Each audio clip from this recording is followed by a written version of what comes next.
2 days before that anniversary, when Allah has invited, or He had invited His most beloved Rasul to visit Him in the heavens. And we will be hearing about that on the Tuesday night when we come. The verse I read has come from Surah Al-Isra, Bani Israel, verse number 60, where Allah has mentioned, وَمَا جَعَلْنَا الرُّؤْيَا, we have not made the vision, the scene, that excursion which we took the Prophet upon to be on that night. Araynaka, which we have shown you, illa except fitna, a confusion and a trial for people. Like the Quran, it is indeed a great lesson. It's Mubarak. It brings to many people of the world guidance. It brings to them lessons and felicity. The very Quran, which brings to some people great lessons, guidance, and fortune, it is the very Quran that can bring to others the wrath of Allah, His pleasure, and can be fitna. It's about accepting, not accepting. And Allah informed the messenger when He said, Allati araynaka, that vision which we have shown you, O Muhammad sallallahu alayhi wa sallam, because he was indeed immersed in grief when he returned from that journey. In fact, Hazrat ibn Abbas radiyallahu anhu reports this, where the Messenger of Allah had said, Lamma kana laylatan usriya bi, on that night when I was taken up to the journey by night, Asbahtu in Makkah, I woke up in Makkah. Araftu anna an-nas mukadzibiyya, I know for sure that the people at large would belie me. They would make me the biggest liar on the face of this earth. For sure he knew that. He had been dealing with them before an ever since he was sent as a messenger. And because of that, he remained aloof. He had preferred not to mix and mingle too much. Such a very auspicious and enlightened trip. Now you have this anxiety and fear that everyone will call you a liar. So while he was sitting very quietly in his grief, of all the people to pass and come and sit at his side was Abu Jahl, the enemy of Allah. Prior to that morning, they didn't care to go near him. They saw him as a non-entity. They did not want in any way to highlight him. They did everything to downplay him. They envied him. Maybe keep him out of the spotlight was just the best thing to do. But news traveled. They heard something. Abu Jahl heard something. And that morning he came and he sat very close to the very one they avoided customarily. And here Abu Jahl, Al min shay, like you say, kya baat hai? Anything? What's the matter? He heard something and he felt it was the ideal opportunity to ridicule Muhammad sallallahu alayhi wa sallam. So when he asked, is there anything? The Prophet upon him said, yes. What is that? The Messenger of Allah, with great courage, he said, I was taken up last night on a journey. Ila aina, to where? Ila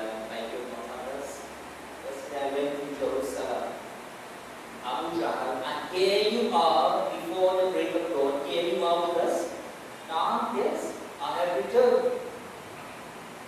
Abu Jahl did not want to mention anything that would scare away the Prophet upon peace or intimidate him, fearing that he might want to talk about it in a while from now when he would invite all the people to come. So he pretended that was okay, he behaved normal. So he asked the messenger of Allah, if I should invite all the people of Quraysh to come here, will you tell them what you have just told me? The messenger of Allah, great humility, said, Naam, yes. So Abu Jahl, he became most instrumental. He actually sent out people. For what? For gosh. You know how hard it is nowadays to gosh and whenever. To leave whatever you are doing, go out in all different directions and bring the people out in one location.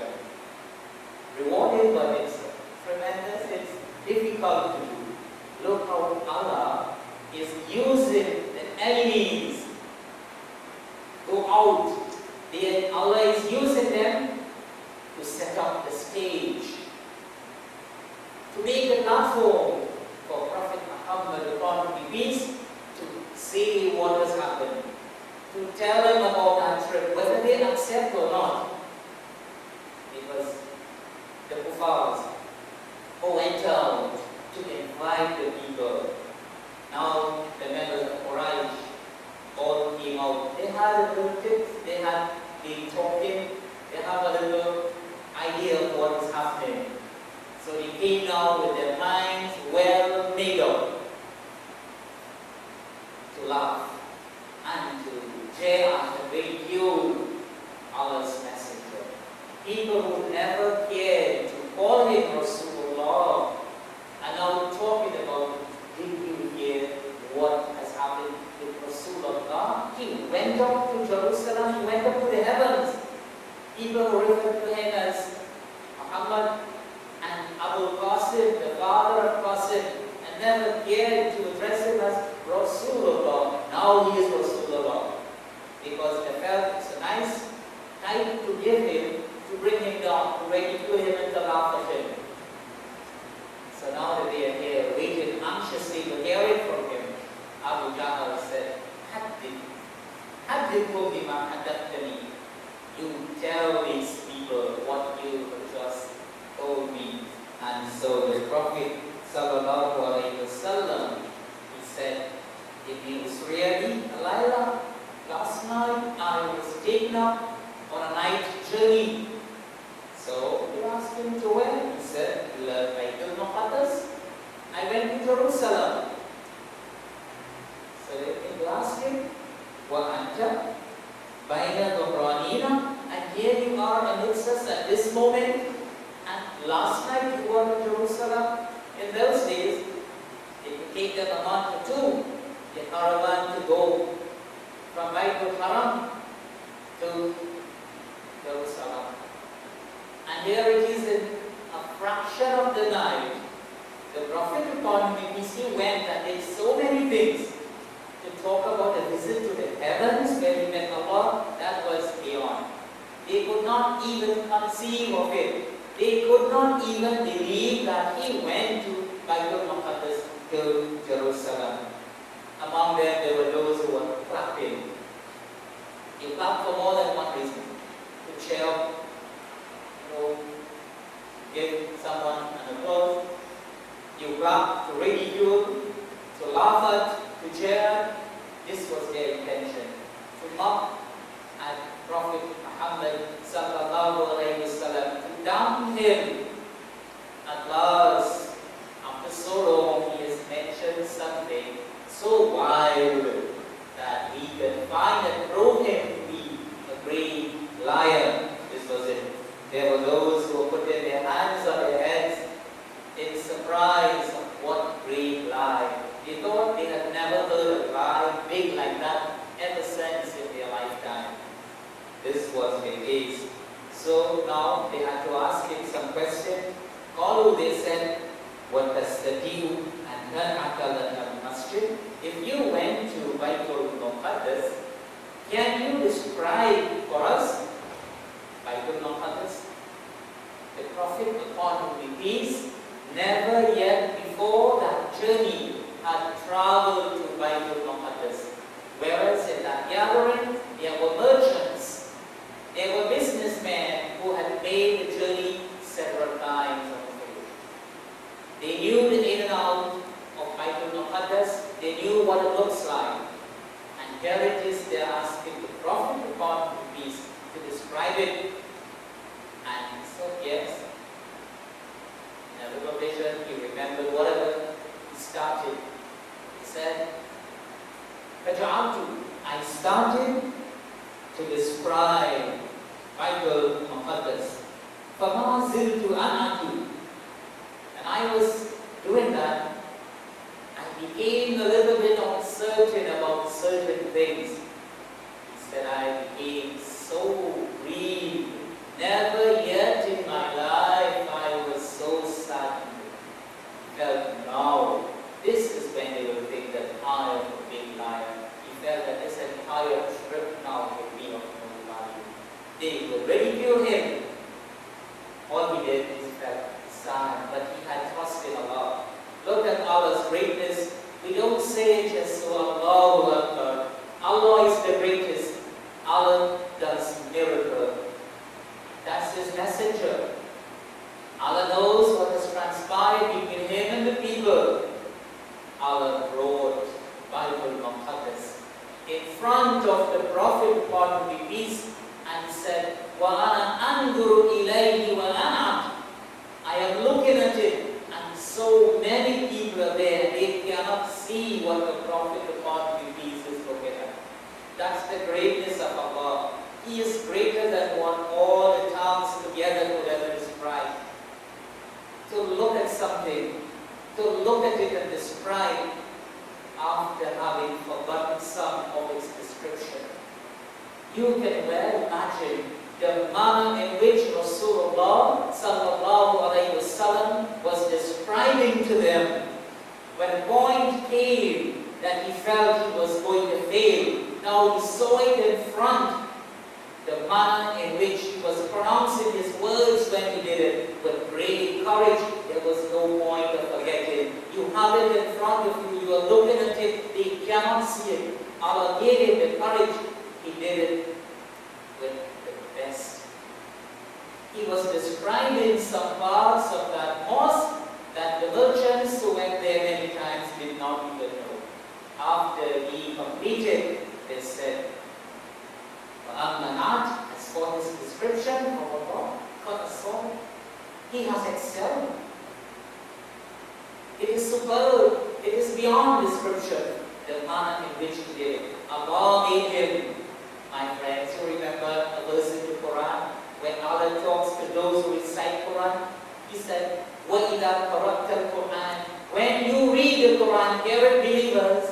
When you read the Quran, Allah said in the Quran, جَعَلْنَا بَيْنَكَ We will settle between you وَبَيْنَ الَّذِينَ لَا يُؤْمِنُونَ بِالْآخِرَةِ And between those who do not believe in the hereafter. What shall we set up? حِجَابًا مَسْدُورًا Such a screen, a powder that they cannot see.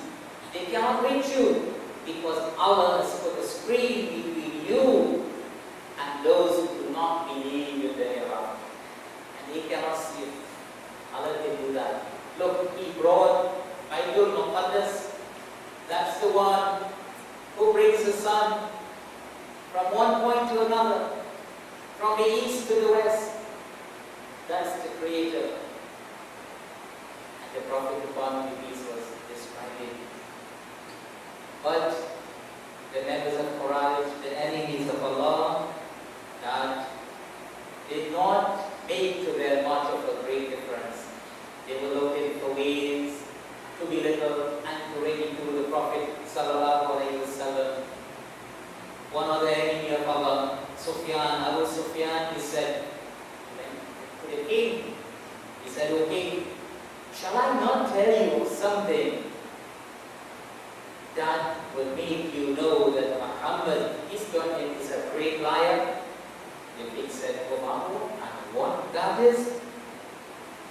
He said, "Muhammad claims, peace be on him, that he went out from our land, Baitul Haram, and he came to your sanctuary last night, on the night he spoke about that night.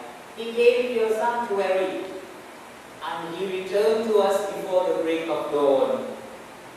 So when he said that, the patriarch of Jerusalem, he was standing near to Caesar. The patriarch said, "I know that night." So Caesar looked at him in great surprise. He said, "How come you knew about that night?" This was when the patriarch, he said, "I will never go to sleep until I will close all the doors of the sanctuary. But on that night, I closed all the doors except one, illa wahidan. I couldn't close that door because I was not able to manage it. So I called my Omal, my workers and others, to see if they could help me sort this out. We were not able to close it. I became very curious, and so all it was night, I called in the carpenters. They came and had a look at the door, and they told me that the lintel and some other parts of the building had fallen onto it. We will not be able to move it now until the morning when we can see what the problem is." So the patriarch said, "Well, I left it and I went.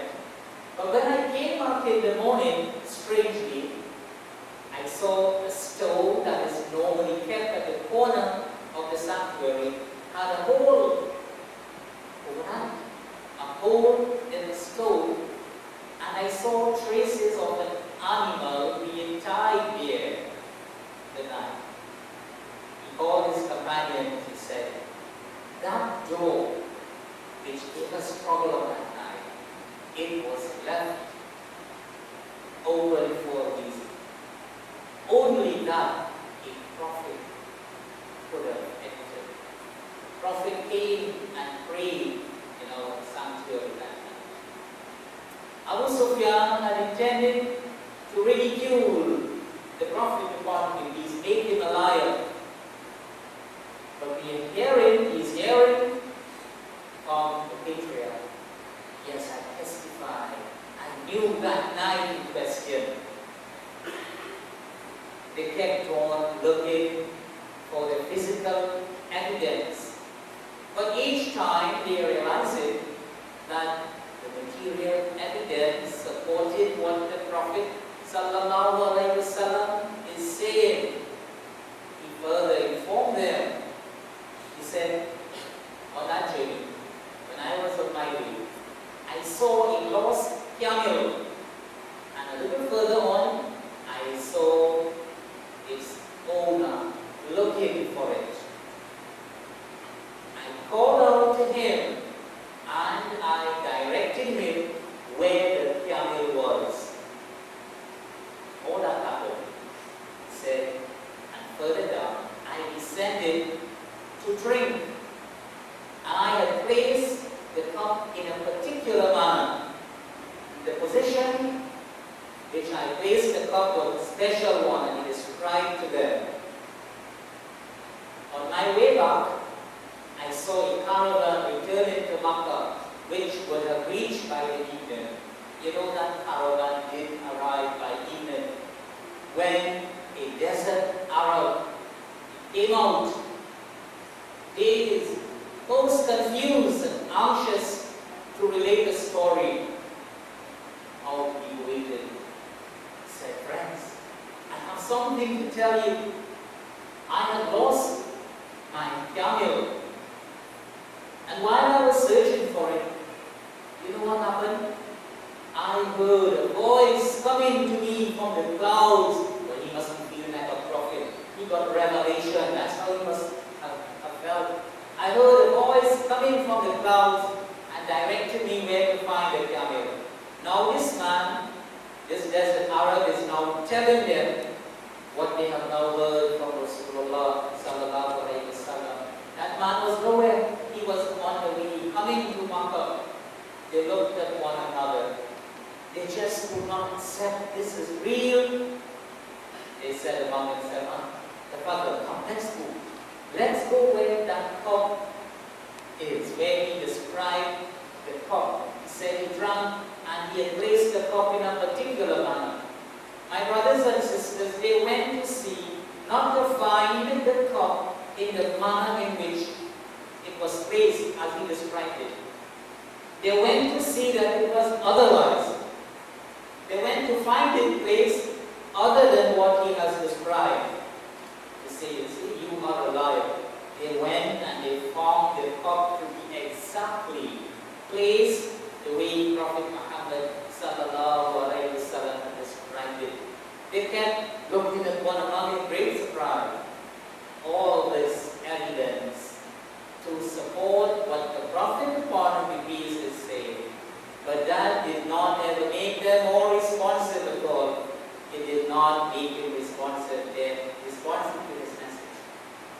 Those who hated him even more. They envied him even more. That was amazing. That's why Allah mentioned in the Quran, وَمَا جَعَلْنَا رُؤْيَا, we have not made that vision, that excursion, that trip which we have taken you on, الَّتِي أَرَيْنَاكَ, which we have shown you. We have not ever made that vision إِلَّا, except a fitna, a trial, a confusion for people. Not all the people, many of them. Those who accepted Rasulullah sallallahu alayhi wa sallam and believed in him, that was no fitna for them. Like Hazrat Abu Bakr Siddiq radiallahu anhu, when he came in, he found the people cross-questioning the Prophet sallallahu alayhi wa sallam. All he said, I heard him and I believed him. I accept whatever he has said. Today, he is still known by the world and his name remains Hazrat Abu Bakr Siddiq, the truthful. He accepted every word that the Prophet upon him peace has said. If you have heard it from Muhammad, then that is true, that is sadiq, that is sidq. From that he heard his name. My brothers and sisters, Allah has informed us, he mentioned, he said, those people, yuriduna, yudfi'u nur Allah. They want to out the light of Allah with their mouths, with their lips. Wallahu mutimmu nurihi. But Allah will complete His light. He will make His light perfect. Walau karihal kafirun. Even though the kafirs will hate it and detest it. My respected brothers, this and sisters, this is the sunnah of Allah tabaraka wa ta'ala. He uses the kafirun to propagate Islam. And this was also the case of the time of Hosein alayhi salatu wasalam, when they did not believe in him. They said Moses was a magician. What the chiefs of that time said. For now, leave Moses and Harun, give them a break. What we have to do, we are going to send down people to the towns and villages and bring out all the magicians. Bring them out. Again, they are going on bush. What they are going to do? They are going to find all the magicians, all the jadugar, all the obeah men, bring them out from the cities and the town. And we will teach Moses a lesson. They came, and that was when they saw the truth. When they saw what Moses did, it had up. And it conquered whatever they did. فَسَجَدُوا, they fell in prostration. You know what they said? آمَنَّا We believe in Allah, we believe in the Lord of Moses and Harun. Point is, this is the practice of Allah. He uses the infidels to propagate Islam. About a decade more ago, when we heard of a man by the name of Salman Rushdie, who wrote the satanic verses condemning the Quran. Imagine you never thought on the face of this earth you would hear about a man who would write a book to condemn the book Allah has revealed. At first our hearts sank. We couldn't figure out what was happening. As Muslims we felt hurt, but Allah knows what He's doing. It was from them. Everyone wanting to know what the Quran was. What was the contents of the Quran? Because if you did not know the contents of the Quran, you would never be able to read and understand the satanic verses. First, you had to know the contents of the Quran. Every library, every bookstore was selling the Quran. People bought and they read.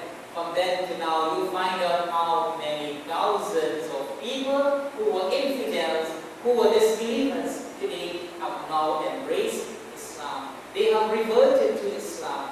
They accepted Islam. They are practicing Muslims. Who did that? Allah, He did that. He uses the kafir that Islam will grow. My friends, as I end, I tell you. You look at two rose plants you have in your surroundings.